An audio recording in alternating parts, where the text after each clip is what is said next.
Lumière sur la nouvelle saison culturelle de l'Écrin, salle de spectacle à talent en Côte d'Or, musique, théâtre, cirque et humour. La saison s'annonce riche, pétillante et jubilatoire avec des grands noms de la chanson française et de l'humour. On découvre les rendez-vous phares de cette saison avec Hortense Bourguignon, directrice de l'Écrin, au micro de Charlie Chevasson, notre reporter Fréquence Plus. Ça y est, c'est reparti. Programmation culturelle 2021-2022.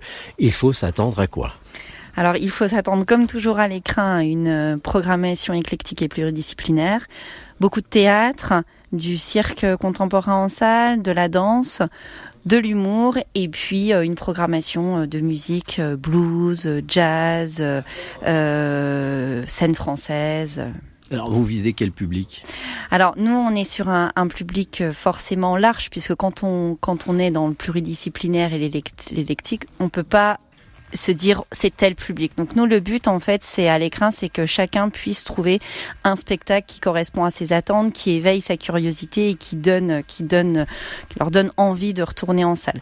Donc voilà, on va dire qu'on est de 3 à 99 ans. Alors les moments forts de cette saison, par exemple ? Alors les moments forts, donc pour musique, on va accueillir Jane Birkin, qui est notre tête d'affiche. On accueille en théâtre Adieu Monsieur Hoffmann, le 4 février, qui est une très belle pièce de théâtre qui a reçu plusieurs Molières.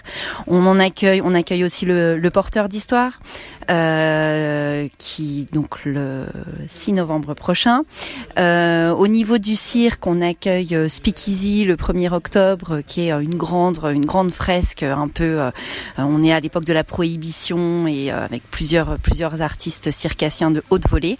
Voilà, et en humour, on a un peu du tranchant avec Stéphane Guillon le 14 décembre prochain. Voilà, un petit panel. Moi, j'ai vu qu'il y avait du théâtre aussi. Oui, en théâtre, voilà, on a des compagnies locales qui vont venir se produire, et puis on a du théâtre de vaudeville avec Bonne Pioche samedi qui arrive.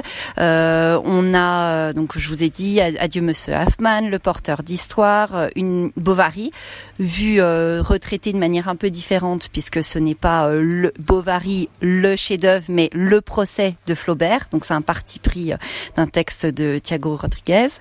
Voilà, donc oui, effectivement, il y a une belle programmation. Et puis on accueille aussi en mars prochain les 26 000 couverts, qui est une troupe bien connue dans le secteur, avec leur dernière pièce, À bien y réfléchir. Alors après une année et demie assez difficile, il a été facile de refaire une programmation ?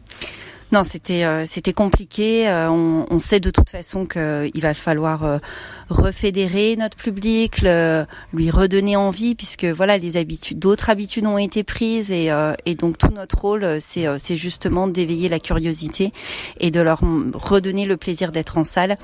Donc et non, c'était pas évident, parce qu'on sait qu'on a un embouteillage culturel sur cet automne dans la métropole dijonnaise, mais notre rôle, c'est de programmer, de montrer qu'on est ouvert et qu'on est là pour éveiller à la culture. Bonne nouvelle tout ça. Merci Hortense Bourguignon, directrice de l'Écrin, au micro de Charlie Chevasson. On en profite aussi pour noter la venue des humoristes Élodie Pou en octobre et Anthony Cavana en novembre.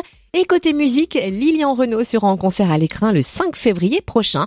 Vous retrouvez toute la programmation sur l'écrin.talent.fr.